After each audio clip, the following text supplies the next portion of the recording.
Thunder, thunder, thunder, thunder. What are you looking at, nerd? Nerds, nerds, nerds.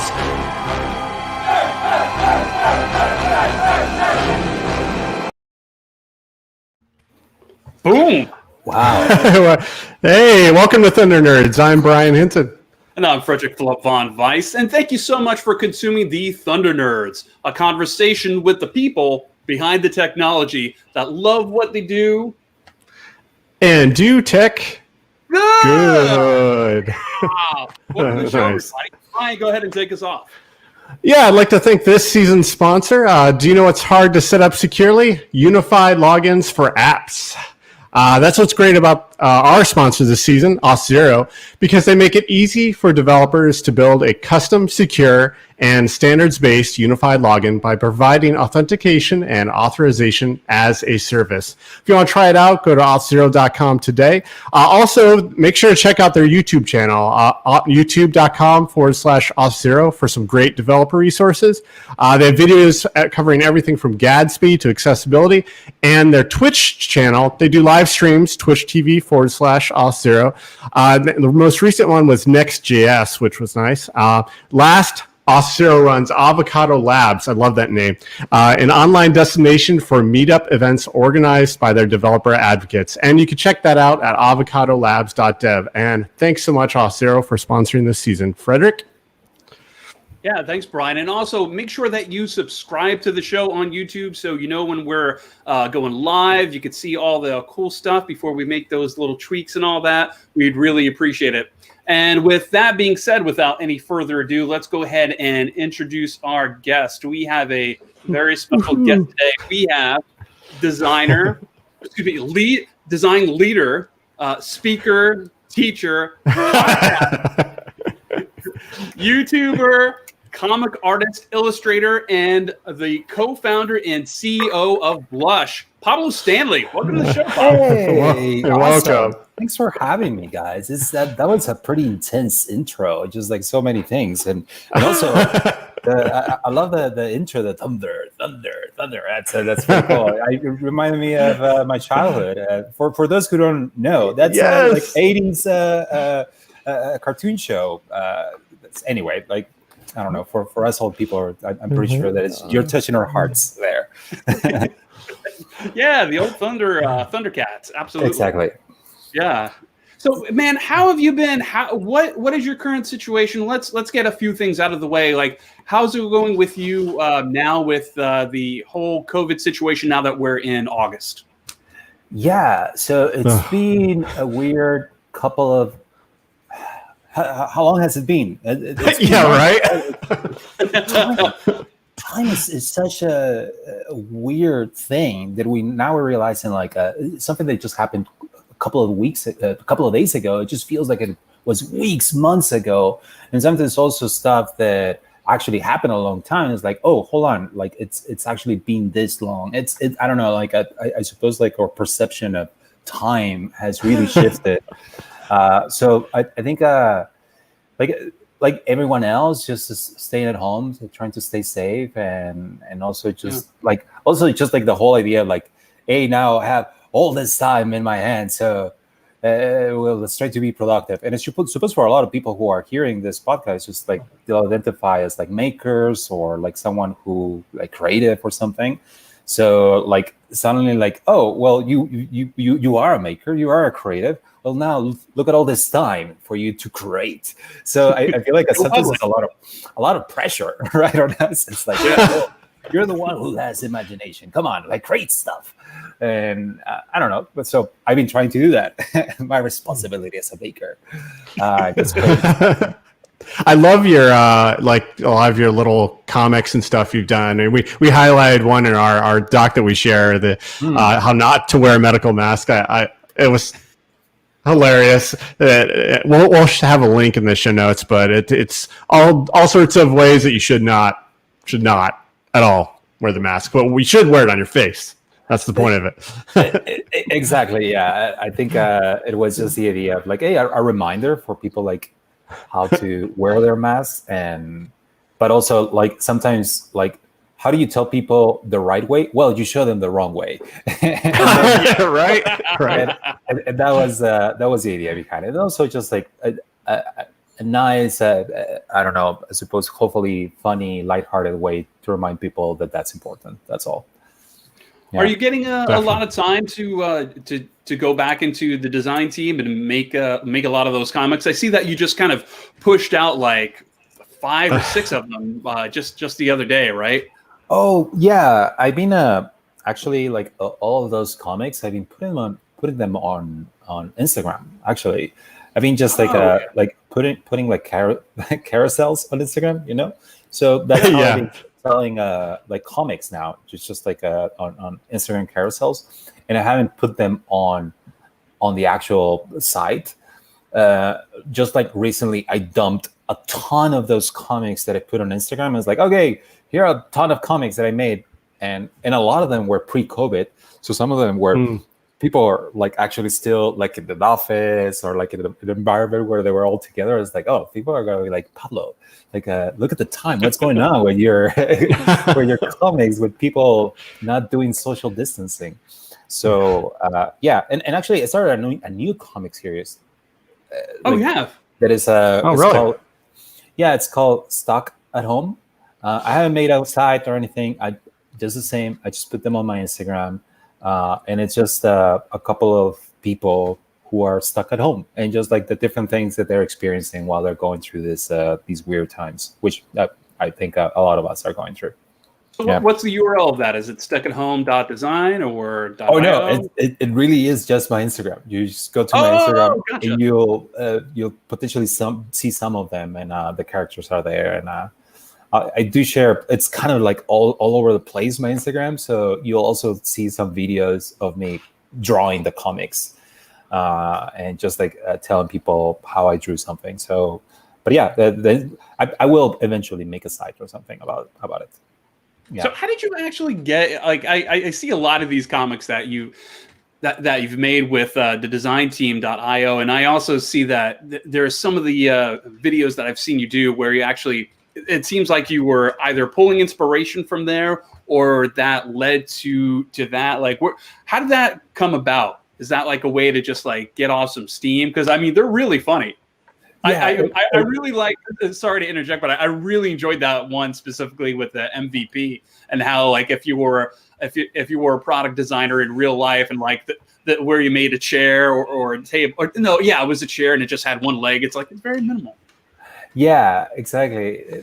The idea was like, hey, what would happen if suddenly like I'd been a digital product designer for a long time, and suddenly, and a lot of the things that we do, it's cool that we can just try different things and put them out there and be okay with it. Just like I do an A/B test and like break something, and if it didn't work, it's okay. Just change it and turn it off.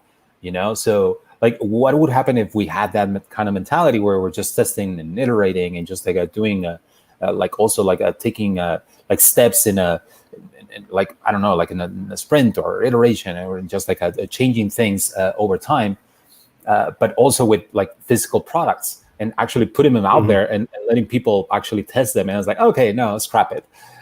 So one of those was like, hey, what if you were to do an MVP, like just the minimal viable product? Is that what it means? Yes. Or the most. I always like it seriously in my head. I go to like Michael Jordan and most valuable player. Yeah. So like, and what would happen if you were to make a chair? And it's like I was imagining that maybe someone will be like, oh well, hey, what is the smallest part of the chair that sustains everything? Well, it's just a stick. Put it out there and test with people and see what happens. And I don't know, maybe we'll be successful. We don't know, right? We have to test it.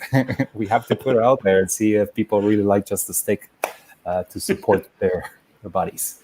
I love that. Yeah. It made me think of the that whole video that you did about the do's and don'ts of becoming a successful designer, which I like I said, I didn't know if like that was the start of the design team or if that was like an after thing, but that was a hilarious talk that you gave. Do you mind just kind of going into that a little bit? Oh yeah, that was a talk that it was called "The Faker You Are, the More Successful You Can Be." And yeah, and no, actually, the talk is a culmination of a lot of the comics that I had made.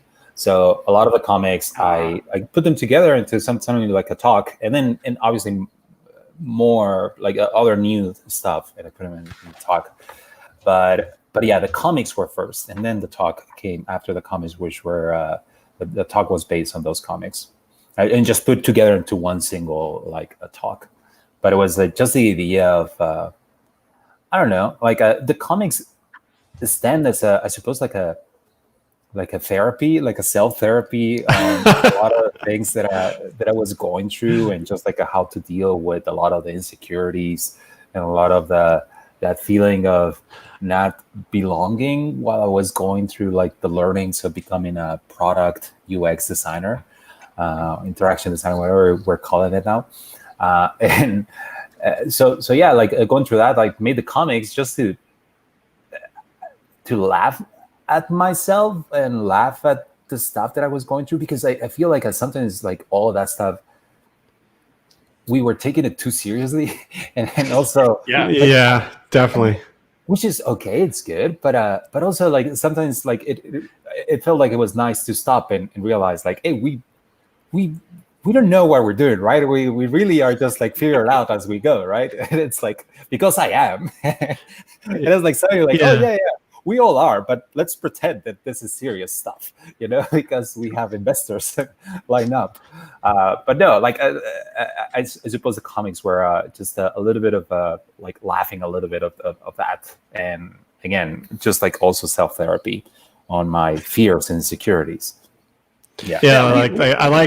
I like that Paul Rand, the recent Paul Rand. Well, I think it was recent Paul Rand one with and like the 10 times the Instagram, like when are you people working? And I totally like agreed with that. I was like, yeah, what's a selfie, right? Yeah, imagine Paul Rand suddenly like just arrives. I was like, oh, I'm live, and then he's being given like a block, like a glass block that looks like a chocolate or something, like a fancy chocolate. Is like, oh yeah, that's a phone now, and yeah. And by the way, you can take photos with your phone. So when do you actually have time to design? Yeah, exactly. Yeah, exactly. The thing is that, and to be honest, like the person who was telling him how to be a modern designer, that's pretty much just me, because I do all of that stuff that the character mentions. Like, hey, I'm on Instagram and just like being an influencer. Look at me, look at the stuff that I do. But what do you actually do? Well, I say that I do stuff. But do you do anything? No, that the saying that I'm doing, that's what I do. That's what counts. Yeah, so that's what counts. Yeah, that's what makes me a designer now. I like how you use like the industry jargon stuff, where it's like the more buzzwords you use, you sound so important, and you know what you're doing, like like affordance, empathy maps, card sorting, and if somebody tries to question you about that stuff, just say you don't understand the user. Yes. Right. The thing is that I would always go, which is something actually that is happening to me right now. I will be in meetings and they will start using terms or jargon that like they know what it means because they've been using it for a long time. But as a newbie, when I was starting as a designer, like I didn't know what the hell they were talking about. And I was like, yeah, of course. But so like sometimes like out of fear, I wouldn't even ask questions or just like investigate or Google it. But like then I realized like, oh, I need to use those words, like not just randomly, obviously. Like whenever I meet, like when I mean this, well, I should use these words. Not only because they will understand me, but also because they will know that I know stuff too, But also like now that I'm I'm like racing, like we're racing around with our company and like we're starting with that, and I'm a first time founder well, this first time like going out there and just like a meeting with investors and stuff, and they have it's a totally new world for me. It has its own language, it has its own jargon, so I'm going through that stuff too, like learning as I go. And sometimes I will get questions from VCs, then I'm like, oh yeah, they will cut. Like I don't know what they're saying. Like recently, I just learned about a price round versus a cap, oh man, what is the other one? Like having a cap. So and I just was like, whoa, what is the difference between those two? Because I look like an idiot, like in the middle, because I should know that because I am the one raising the anyway. But we I figure it out later, and some of them are actually pretty understanding. It's like, oh, you're just starting, so this is what it means and this is what it means. So people are actually pretty cool. I want to step back for a second too. That you mentioned how like you do all these things, like Instagram's influencer, and like when you're actually working. But the fact of the matter is, you are doing a ton of stuff. Before we get into talking about Blush, I want to talk about some events that happened prior to that, which it's kind of like hot drama, so to speak. When you were releasing your free packs, and everyone was mentioned how. You're downplaying the importance of illustration by releasing free assets and all this. And I just wanted to say I loved how you handled it. You understood what they were saying, and you didn't try and fight the topic. You weren't like, oh, I want to blah, blah, blah. You were just, I don't know. I thought you were very graceful, I guess would be the term. Do you have any thoughts that about it that at all that you would share about the experience? Yeah, I think at that moment the criticism what the resources that you released to it wasn't, but it was humans, I believe. Humans. That was it. Humans the one that, or was it the other? Well, all of those have received some criticism, but I think the one that you are mentioning, it's one of the most recent one was Open Doodles. Yes. It was Open Doodles, and it was just a pack of doodles that I just made on, like seriously on the iPad, and that during meetings, a lot of them. Like then suddenly, like I started making some specifically for that, and it's just like to create a package, so it's not just like 6 doodles. And it's like, okay, well let's create more. I think the criticism was because the intention, because I wrote something of like, why even share this, right? And I think some people like took it as like I was being just someone that it was diminishing the value of illustration and art, and they understanding where they're coming from, and I like when the criticism started, all I could do is just like listen and try to understand where they're coming from and what the concerns were. So and learn, right? That's all I could do, and from there, like see what I can do better, right? So yeah, and I appreciate the people like speaking out and sharing with their thoughts. And also the other people also who showed the support. Like I was super thankful, because at the end of the day, like also like a lot of the people that that were criticizing me, they were like people that I admire and people. Which is hard. Yeah.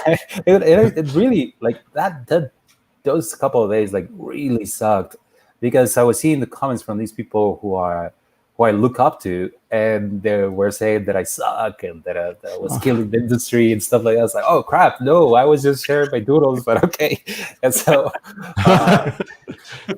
but I don't know, like I understood, number one, that this was bigger than I thought, and I think now with Blush, some will still like take criticism on that and see like see it in that way still, but we hope that we're going to do something that actually is going to be helping artists and like working with artists. So yeah, like I think we're learning that.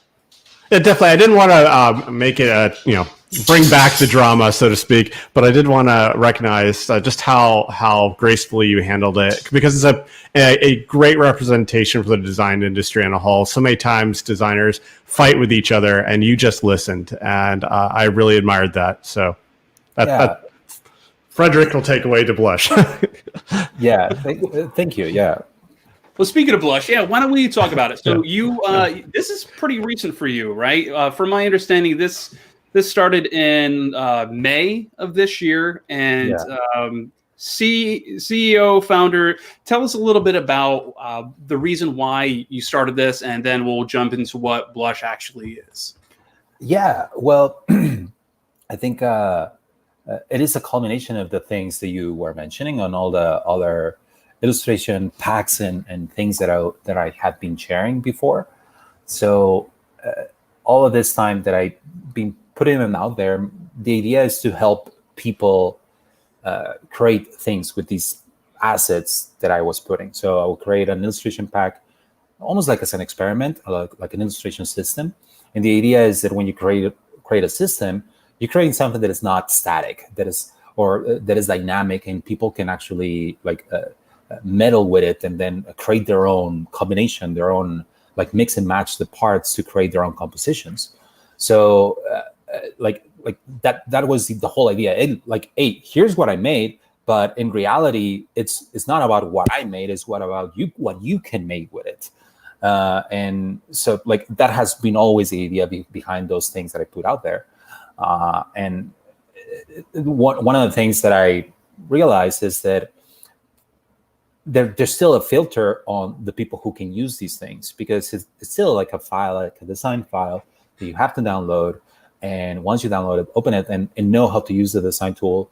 And not only that, but even if you know how to design tool, well, you need to know the specific features to take advantage of the things of the system, So which is a little bit more advanced even if you are a designer. So I saw those filters, and my intention is really anyone to tell their story with Doodles, the people who are not the people who don't know how to draw, that potentially don't know how to create an illustration, and maybe don't have the budget or the time in the moment to add those things, that and they're not going to do it because they just can't. Allow them. Actually make it yourself easily and put it together, and then you're going to see the value of illustration and how Doodles can actually help you tell your story. And that's what I think, that people sometimes people cannot see the value of something until they see it. They cannot imagine the value of something until they actually get to put it together and see it, their idea coming to life. That's when I think that illustration actually goes up. The value of design actually is better when more people know what they can do with it. That's how I see. When you give people the power, then they see what the power actually is. If you only do it for them, they will feel like there's a barrier in between, and they will not be able to even see the value or understand it, unless sometimes they actually need to try it to do it themselves. That's what I've been trying to do with these illustration packs. But I'm talking about those filters, and so Blush comes and as an idea hey, how can we put down some of these barriers and actually allow more people to use illustrations to tell their stories? And that's where Blush comes along. It's more of a tool that just really allows more people to easily just use illustrations and take that control over them. And not just only that, but also so it's not just Pablo, but a different artist. So other artists are also putting their illustrations out there, and also sharing their work with others. Yeah. So how do people actually use it? I want to get back to the artist part, because I want to know how the artists contribute and how you're acquiring artists, but I want to know, how do people use it? From my understanding, you're going to have a extension for Chrome. It has its own kind of app. You could use it in Figma and Sketch, and you could download the whole library. Is that correct? Yeah. So you create an account with Blush, and then from there you can use the illustrations that are available on any tool. So like right now we have a Figma plugin. We like next week actually we're releasing our Sketch plugin, and 2 weeks from there we're going to have the Chrome extension. But in the meantime, you can just use the web app. You can just go to blush.design, and you can use the web app and download the assets as you want. So the idea is that, our belief is that we don't want to break your design workflow. So we want to be in the tool that you're already using, that on the tool you already feel comfortable creating with. And sometimes as makers, we actually use multiple tools, right? We use sometimes I will be using Sketch for something, and then I'll jump to Figma because over there I can do collaboration. And then sometimes I will like jump to I don't know, like a PowerPoint presentation. Sorry, PowerPoint, more like a like a Google slide. And in Google slide, I will try to no, that sounded like I didn't like PowerPoint. It's just like I haven't used it in a long time. But I still, in my mind, Google Slides, that I still call it PowerPoint. But the idea is that, it's like a Band-Aid. Yeah, Band-Aid. Yeah, it's exactly Band. Oh, I'm gonna Google that. Band-Aid is actually a brand. It's not how you actually call it. Like, yeah. Oh, like Kleenex. Yeah. Or like, let me Google that. Or, hey, we're gonna Zoom today. Yeah. Oh, yeah. People are saying that. I know. Well, yeah. Well, I didn't know about Band-Aid. I thought it was like the actual term. Well, anyway, yes, the idea is that you can use it in your tools, but also you can use it on a web app if you just want to download it and use it in a tool that we're not supporting yet. But yeah, that's the idea. I don't know if that was clear. Hopefully. Yeah, definitely. But so let me ask you the other part of that is you were talking about the artists. You have a ton of different artists that you could pull from. How do you get these artists? How are you acquiring artists to join in to contribute?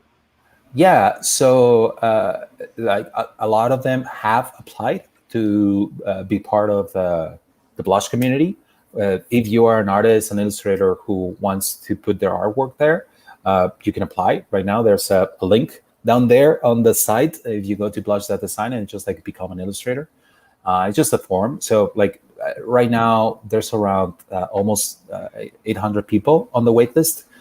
We want to open it up. We're just like making our best to put the tools for illustrators so they can upload all their stuff. Like we just launched 3 months ago, and really like all the illustrations and everything, we were uploading them manually, like on our Firebase, on our database, like actually manually uploading them and putting all the assets and all the labels and everything. FTP? Yes, FTP. Nice. FileZilla, yeah. I love that. No, but now we have the tools. Like we're testing it, so we're going to open it up for 50 more illustrators, and we're calling them the founding illustrators, because we're actually like we have a pool of shares of stock reserved for people. And we are putting 5% of the company towards the artist. So nice. The people who contribute are going to be part owners of the company too. So like if we ever exit, if we ever like make the millions and millions of dollars, you as an artist will actually like hopefully you also get some money of that. But that's not the only thing, because like that like although we are very optimistic about it, like obviously also like startups, like a lot of them fail. So like that's not the only way that you No way. Never heard that one. So we don't want to only make that risky bet with us. Like there's also compensation, like upfront, some upfront payment, and also like we're working on a revenue share model on the actual usage. So like a percentage of our monthly revenue is going to be divided amongst all the artists based on how many people downloaded the illustrations. That's where we're still like putting that together, all that system, but that's how illustrators will get compensated too. So and I don't think we're doing the tool justice too. We're talking about downloading illustrations, using them in Figma, Sketch, and it's way more than just downloading an illustration. Like you can customize like the if it's a figure, like are they sitting, are they standing, what's the background that they have, like do they wear glasses, there's just so many colors, there's so many customizations, and it's a pretty impressive tool. Like did you like start out with that in mind, or did you was it simpler? Like what were you thinking?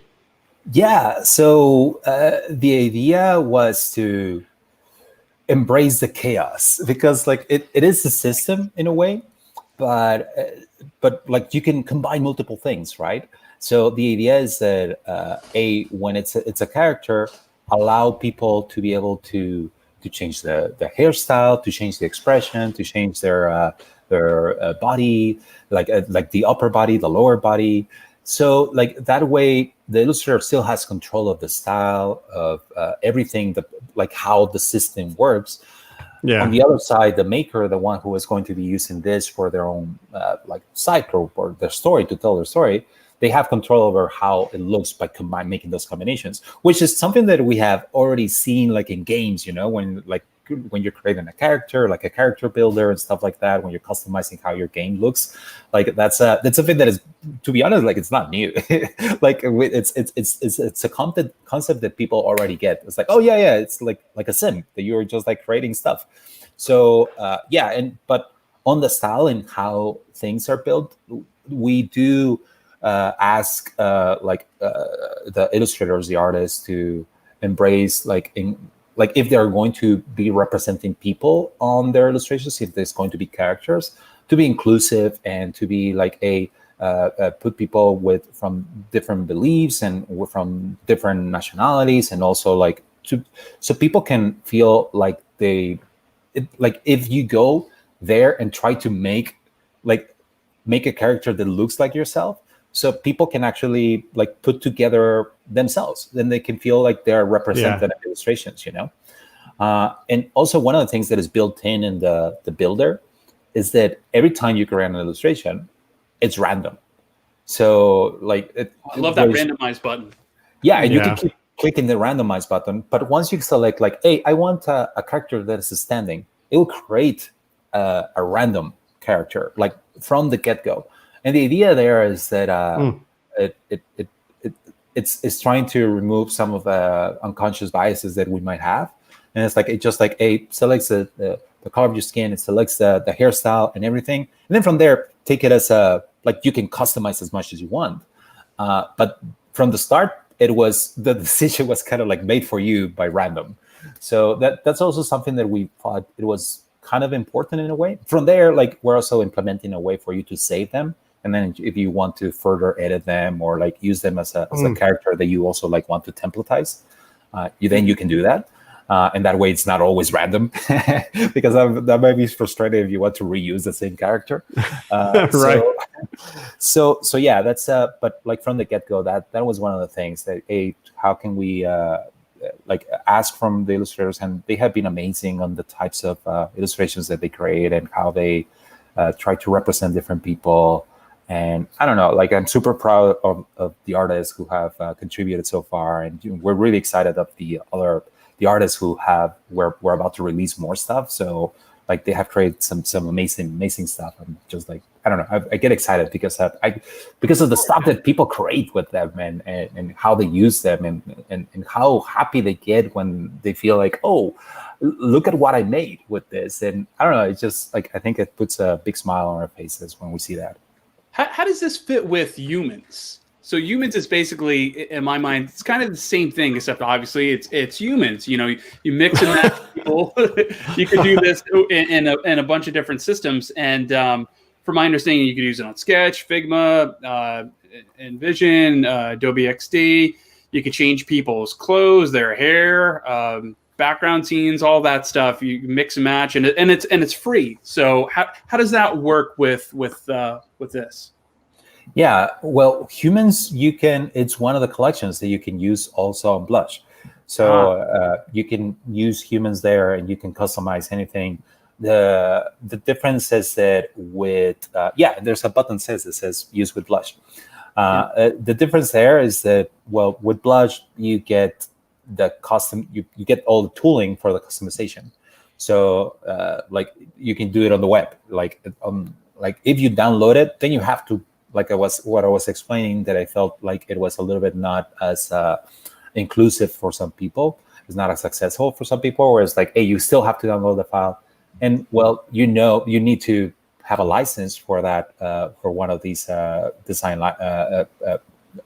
products, and also know how to use them, and so to be able to customize them. And with this, it's like, hey, Blush, if you don't want to do that, you can do it here and just like create that one illustration or multiple illustrations without having to do that on a design tool. Yeah, that's the value of Blush, I guess. Yeah, I absolutely think it's an incredible service. I love too how every artist has their own page, and I could see you all fleshing that out more to like highlight that artist, and it links to all their social media, and it's just incredible. And another thing that I really like that you personally have worked on that you're highlighting. I hope I say this right, because it's a weird word. Latinx's, yes, okay. WhoDesign.com, which it's a living directory of thriving Latinx's in the design industry. Can you tell me how you started that? What was the catalyst? Yeah, that was so like for those that like, maybe the term for some people it's kind of weird, like Latinx. What does that mean? Where it's like Latinos and Latinas and people who don't identify, or like a male or female, and they just like the X is just like to represent whatever, however you identify, just to be more inclusive, and that's why it's called like that. So yeah, like that started as a project. I'm going to be honest. It, like, a lot of the projects that I start are because of just like a new tool arrived, a new thing excited me, a new like a shiny toy. All right, and then I want to create something with it, and that was actually Webflow. Webflow sounded like I had been meaning to do something with Webflow. I had already worked with it a little bit, but like I wanted to do something with a CMS and actually like create a little database where I don't know, like I wanted to create a project with that.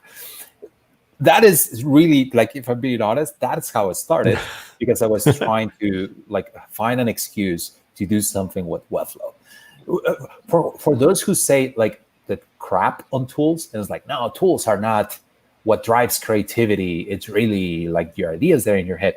It's true, but sometimes it's really tools that really drive that too, and they can push you to do those things. So yeah, it's inspiring.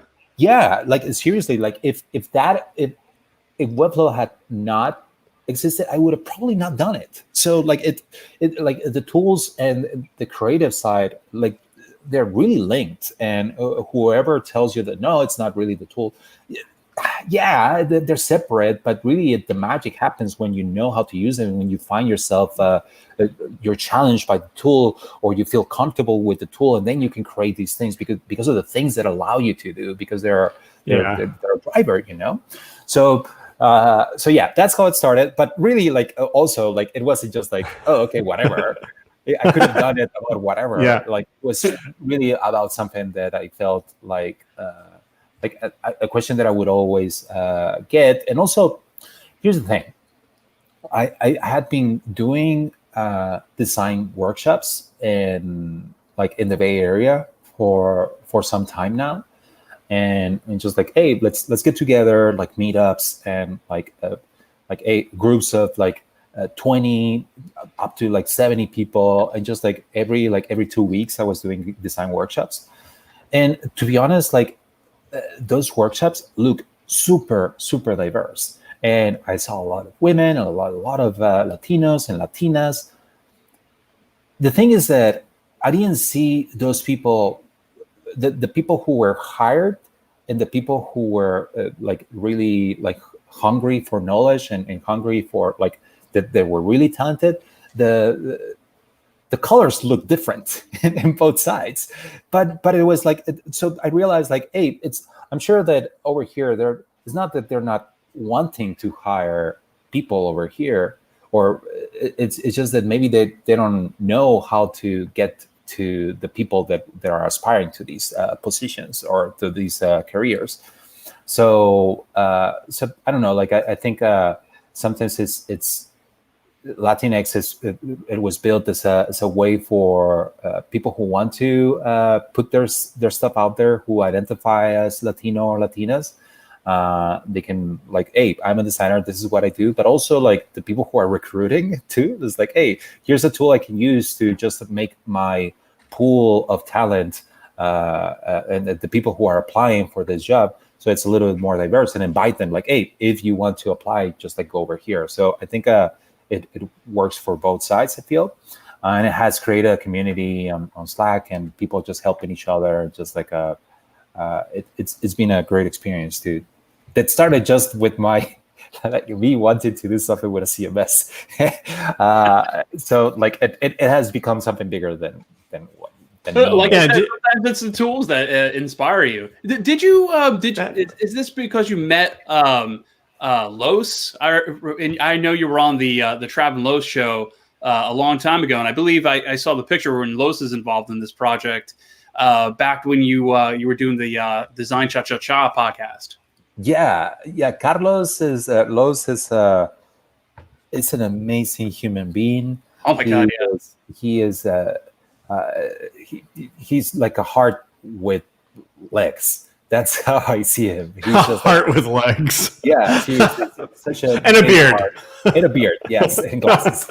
No, he just like one of the smartest and just like really human and just honest people that I know. And he was a big Webflow advocate. If that's where you're asking, yes, like always, like I've seen Lowe's like just advocating for that, and also just advocating for the Latinx community. And before that, like at the same time that I was that Lowe's was doing his podcast with Travis, I had already started a podcast also, like interviewing Latinx in the Bay Area, and the podcast is in Spanish. So yeah, I suppose like it was like, and that was prior to Latinx with Design. So like I had met a lot of designers also there, and because I was like, hold on, I'm sure that there's some Latinos and Latinas out there. Like where are my Mexicans? Where are my Venezuelans? Where are you?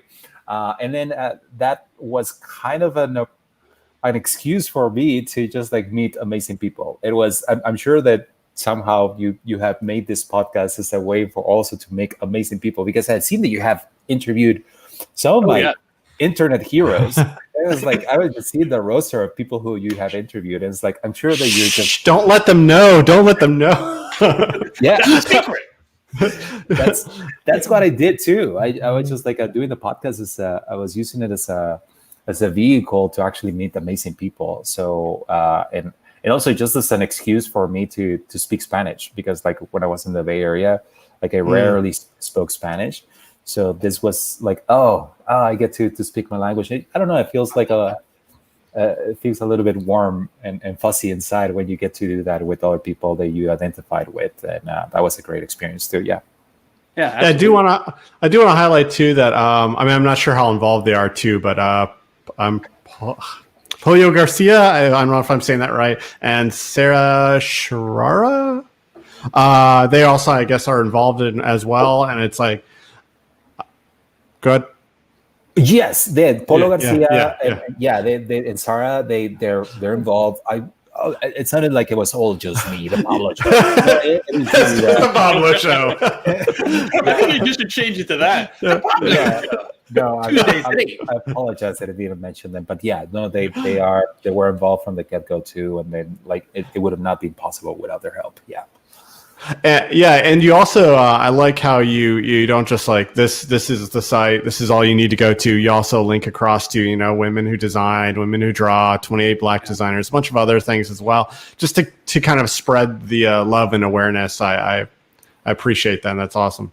Yeah. Thank you. That it was really inspired by all those kinds of sites too, where it's like, hey, just like bringing attention to these people who sometimes like don't don't get a foot on the door, or don't get potentially not in a I'm sure that not in an evil way. No, ignore those people. It's more like, hey, sometimes the channels for those people to arrive to put their foot on the door, sometimes the roads are not there. So it's just like a vehicle to like, hey, yeah, like get your foot there, and now you're part of that pool of talent that people can actually select from, like the best. Yeah, and there's some amazing portfolios on there too. Our listeners, if you're looking for anyone, jump on there and browse around. Like the first two portfolios I looked at, I was like, "Ooh, I like how they did that," and like bookmarked it. I'm like, "Oh, I want to try and do something like that on my site." So yeah, that's really inspiring. Yeah, I'm gonna steal that. Yeah, right? I'm gonna steal that. Yeah. This is a specific thing, and this other specific thing. So that way, I'm not stealing for only one person. So now I'm getting inspiration now. Right? Yeah. 10% different, I think. Yeah. It's not appropriating. It's just kind of borrowing. Yeah, exactly. I mean, if you give credit, it's totally fair, right? Yeah. So the other thing I wanted to, I know we're running short on time, but I really wanted to touch on Sketch Together. You have this show. You've been doing it for a little while. It's not just you. It's not the Pablo show, but you have the website. You have the workshops. You have the YouTube channel, and you're talking about a lot of things. You're talking about design. You're talking about prototype. Do you mind just talking to us a little bit about it and what it's about? Yeah. So Sketch Together started as a channel of video tutorials on different tools. That I was learning. So before the actual YouTube channel, I did a lot of live workshops in San Francisco, and the idea was to actually learn how it was a learning experience for myself on how they learn too. Like, how can I teach something? So the live workshops helped me understand what are the things that people want to they're curious about, and then from there, I started putting them in a video format, because I realized hey, this is good that I get to have this interaction live, but also I'm sure that there's other people out there, and how can we expand this and make it more accessible? So obviously just put on YouTube, just put a video. So I created crash courses on different tools that as a designer I was using already. So, and to be honest, also the YouTube channel and the workshops and everything were kind of a way for me to improve my communication skills, my English, because if you look at the really earliest videos on my YouTube channel, oh my God, my English is terrible, because I was still practicing my English, and I was still my accent was super thick, and I wanted to improve that, because I was doing also a lot of design reviews, real design reviews with my design team, and doing presentations in front of the CEO and the VPs, and sometimes I feel my language barrier will always get in the way of the ideas. People could not understand the ideas, and because they will be focusing too much on my thick accent, because they were focusing too much on my poor wording.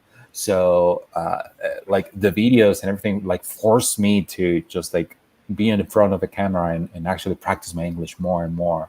So that was just also another excuse for me to improve something else. That was a selfish reason, I guess, the videos.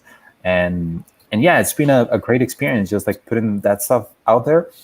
I don't know if you get this on your podcast, but it's really sometimes really hard to just put it out there, and then you hope that people hear it, you hope that people watch it, and then maybe you see the numbers, maybe you see the graphs, but it's really hard to put the human side on those numbers, right? It was oh, okay, 1,000 people saw it, 1,000 people downloaded it, and suddenly I don't know, I started giving talks. I was really lucky to be invited to give talks in other places, and then I met some of the viewers of the channel, and they're hey, you helped me get a job, like I saw your videos, and actually that improved, like helped me make a prototype that I was able to put on my portfolio, and then I got hired. Or stuff that's like, hey, I was at my job and I needed to do something, and you helped me do this. Like, oh my God, like, oh, the numbers represent real people. You know, the numbers are like the humans that like they watch the video and actually help them do something. So what I'm trying to say is like, hey, people are watching your like your streams and listening to your podcast, and people are actually grabbing value, getting value out of it. So like if you ever doubt yourself about like what are we doing, no, people are seeing value in what you're doing, and I was lucky to see that in real life. When I first started using XD, I remember I was watching one of your videos where you were doing some stuff, and I was like, oh, okay, maybe I could do this and that and the other thing. So there you go. There's an example. Yeah. It's more, it's even harder when now that you're doing it like in front of a camera, and like when you are doing a YouTube video where you're speaking to a lens, and a lot of people who do YouTube videos, they're just by themselves. It's a production studio of one person, so it's kind of weird to be speaking to the camera and just like being happy in front of the camera, and just like being like, because you have to look like kind of alive and having this smile. Pablo, you're making a lot of assumptions here. I have like a whole audience here. What, you guys don't? Yeah, I know, right? Yeah, you're right. Yeah. Again, we're getting really close, but I would like to get to a user question we have here on the screen. Brian, do you want to read it? Yeah. What advice would you give to someone who wants to create a community of Latinx designers? I'm based in Seattle, and I haven't found that community. Would you give to someone who wants to create a community of Latinx? So I suppose Eduardo is asking like a specific community in Seattle, right? Yeah. Gotcha. I think, well, I seen for my experience was in the Bay Area in San Francisco. Like I created a community, like Sketch Together was really a community, and I used tools like Meetup, you know, where it's like people already have already said what they're interested in, and then from there you can reach out to them. So then like that will be an easy way, I suppose, like if it is a local thing, like use tools like that, where people with specific interests, like if the name describes what your community is about, then if they identify with it, then they will subscribe to it. So then like put an event online or something that is just like people from Seattle who identify this way. I suppose that could be a way, like use community tools like that. Yeah, I don't know. Like I suppose there are Discord rooms or something. I don't know. Like seriously, I'm the worst at this. So the meetup was great for me. Sorry, Brian. I want to interject because he also put a follow-up or a community of POC designers or tips to foster that. Yeah, people of color designers, like I suppose is the same. Whereas like people who identify this way and want to discuss and help each other, and like how to foster community is all about like really like share what you know, and then from there build on top of that. Like that could be a Facebook group, that could be like a meetup where you actually meet maybe on calls, on like a video call or something. I like think about like what is the intention? Why are you doing this? Why would people subscribe to this? What is important to them? And put that out there and like put them as, I don't know, these are our values, or these are the things that we believe in. This is what we are trying to accomplish. And the people who identify with that, they like try to reach out to them like via these tools, and then they will subscribe, I guess. I don't know. Yeah. I mean, yeah, my advice, because I run the Figma Tampa Bay group, which we're up to, I think we're over 100 people now.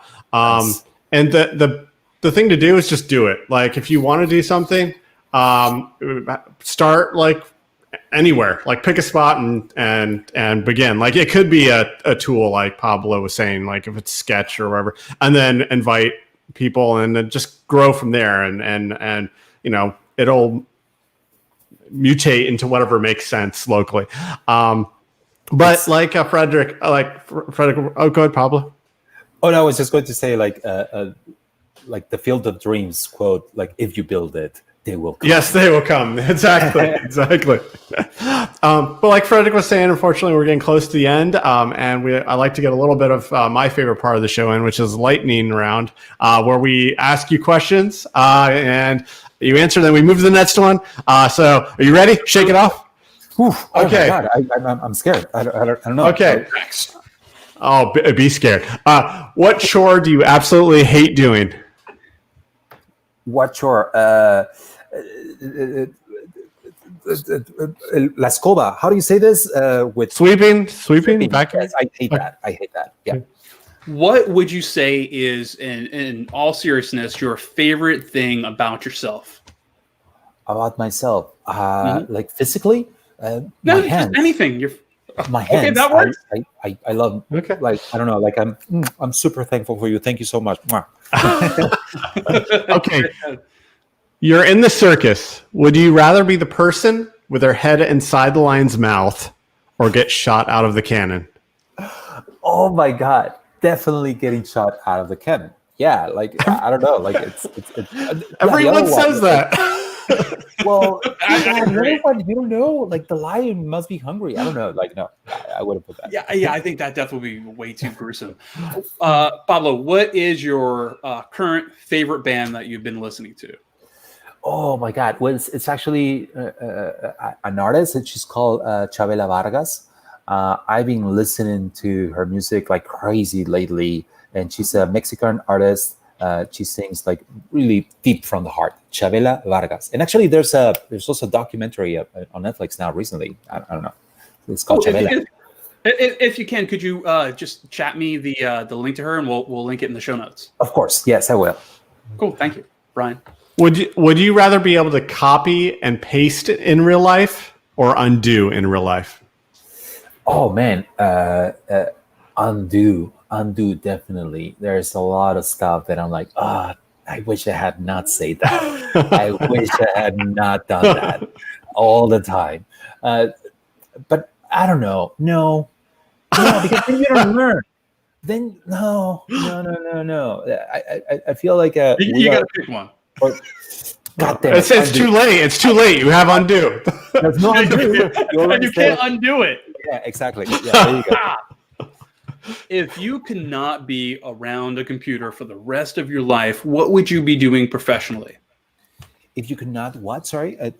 If you could not use a computer for the rest of your life, what would you do professionally?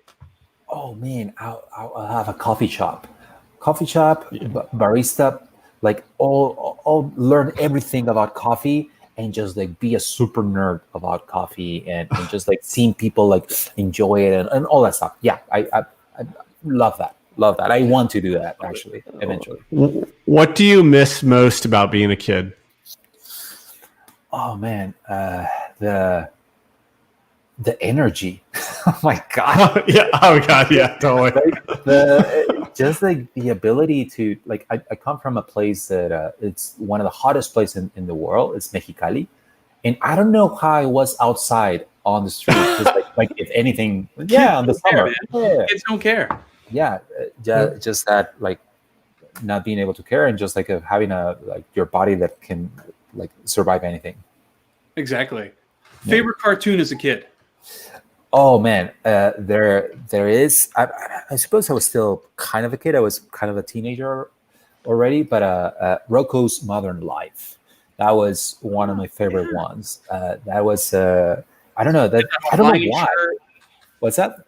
He had a Hawaiian shirt. Yeah, Rocco had a Hawaiian shirt. He was a wallaby. It was a kangaroo, right, or a dog? Well, no, like he was always confused. But that was part of the running joke of the show, where it's like, "Are you a kangaroo? No, I'm a wallaby." And like, "Oh, are you a dog? No, I'm a wallaby." I don't actually know what a wallaby is, but I suppose they look like kangaroos. And yeah, and then Heifer too, which was Rocco's best friend and his dog Spunky. Yeah, that was my favorite, right. one of my favorite shows as a kid. Love it. What fact amazes you every time you think about it? Oh man, a fact that amazes. Oh man, hold on.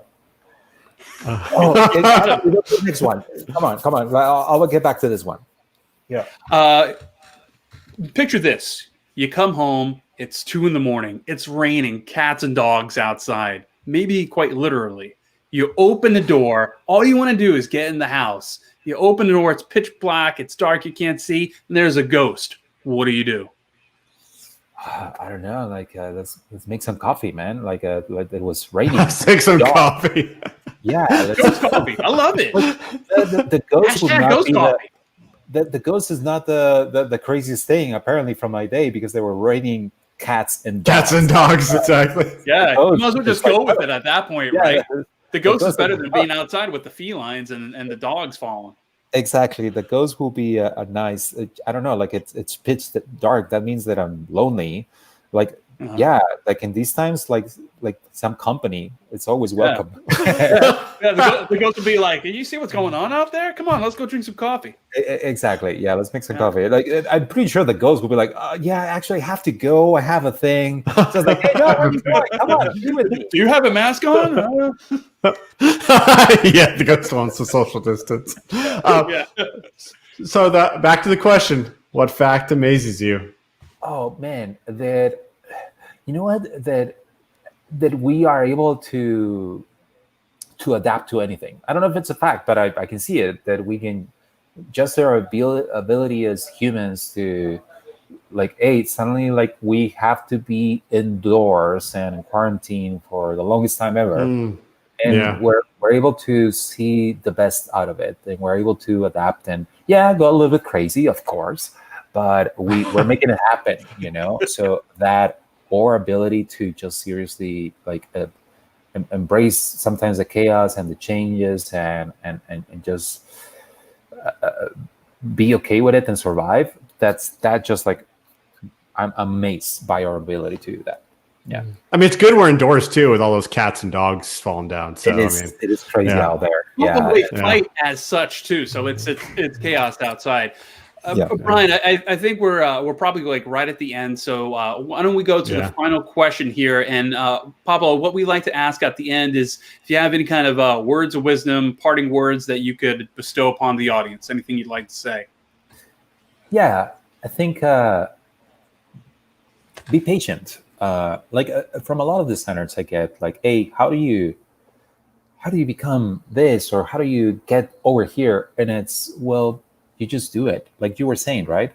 But also you have to be patient. Like, don't be too focused on that final goal, and just like be in love with how you get there and all the things you're going to be learning along the process, and like fall in love with what you're doing and not really the end goal. Like the end goal is just a good way to just like have something at the end of the line, but know that that's going to be a moving target, and that tomorrow like the plans might change, but like we were saying, like adapt to that and be ready to the change and be patient and just keep working and keep practicing and keep just like improving your craft, and you're gonna get there. Like I've been a designer for 20 years, and it's not like suddenly I was Mr. Senior UX designer. Like I was like started like from the bottom, and so be patient, like being in the bottom too, like and appreciate like what you can learn when you're there. Yeah, well said. Well, Pablo, thank you so much for being on the show, man. That's super awesome, and really appreciate all your insights. Brian? Yeah, I as well. I mean, time is probably the most valuable thing we have in life, and anyone who'll take some of their time and share it with me, I appreciate that. So thank you. Brian, Frederick, this is awesome. Thank you so much for having me. This is I don't know, it's always nice to have the opportunity. Like I feel privileged to have people like you, really smart people, to ask me questions. And I was like, are you sure you were talking about my stupid ideas? But so like, thank you so much for this privilege. Yeah. Oh, truly our pleasure. Thank you so much. Really appreciate it. And thanks everybody for watching. We'll catch you next time. Take care. Bye all. Bye-bye.